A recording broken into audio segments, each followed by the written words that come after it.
Part 4. You will hear part of a lecture on learner persistence.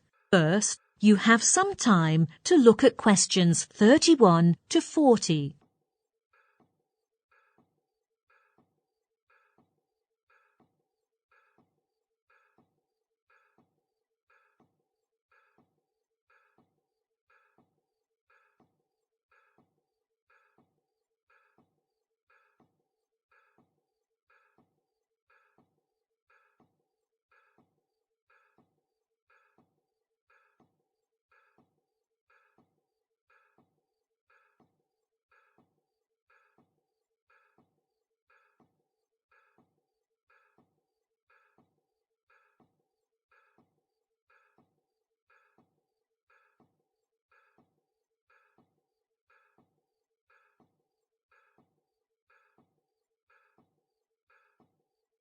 Now, listen carefully and answer questions 31 to 40. Today, I'm going to talk about my research on learner persistence. Let me first introduce why I wanted to carry out such research.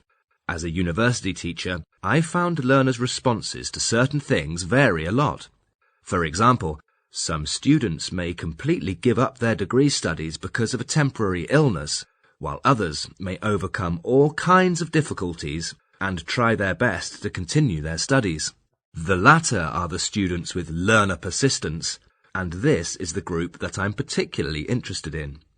To do the research, first, I selected my undergraduate students as the research sample, with a total of 200 people.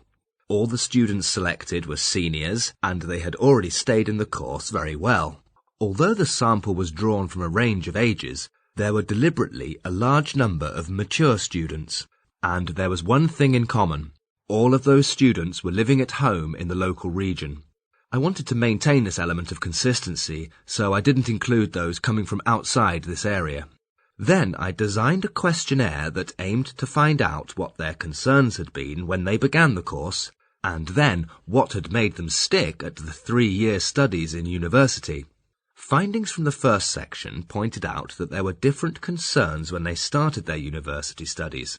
For example, some worried about the financial circumstances, while others were concerned about their careers after graduation. However, the research found the biggest concern for mature students tended to be the relationship with their children at home.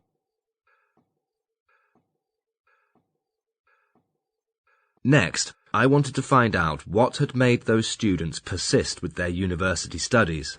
So in the second part, I designed my questionnaire under 3 main headings: social and environmental factors, other factors, and personal characteristics. And I included 3 levels of importance for each of these 3 headings. At the first level, those points identified by the respondents were regarded as the most important in learner persistence. Let's look at them one by one. For the first column, that's the social and environmental factors, a significant number of students said it was crucial to have effective support, whether from their tutors or friends. For other factors, students were driven not so much by high grades, but by what they regarded as a success in their studies. This was quite different from what I'd expected. Regarding personal characteristics, a sizable percentage of participants said they liked to take up a challenge, which was seen as a very important factor. Then at the second level of importance, in the first category, many of the respondents regarded the life they enjoyed at school as an important social factor because this gave them good experiences. In the second column, other factors, a lot of people said that the most significant thing was decent health, which was also conducive to their persistence in the studies. And then, under the third column, quite a number of respondents had the same view that they should have a range of interests in their everyday lives, because this could broaden their minds and give them a sense of perspective, which less persistent learners might lack. And then on to the third level of importance, under social factors. Several respondents said that they had been keeping close to their tutors in their 3-year university studies. In the second column, for other factors, they mentioned it was very important to live in a family without any problems. And finally, under column 3, They talked about the capacity for multitasking, which was the ability to simultaneously deal with different problems. From these findings, I've concluded some recommendations on how to promote students' learner persistence. Primarily, I suggest that we should distribute questionnaires to the freshmen so as to make clear of their maturity when they begin the course. This is really our most important concern. Secondly, I propose that we should find ways to offer some training sessions to the students who are selected to encourage them to play the role of advisors. The purpose of this is to make support much more approachable to other students.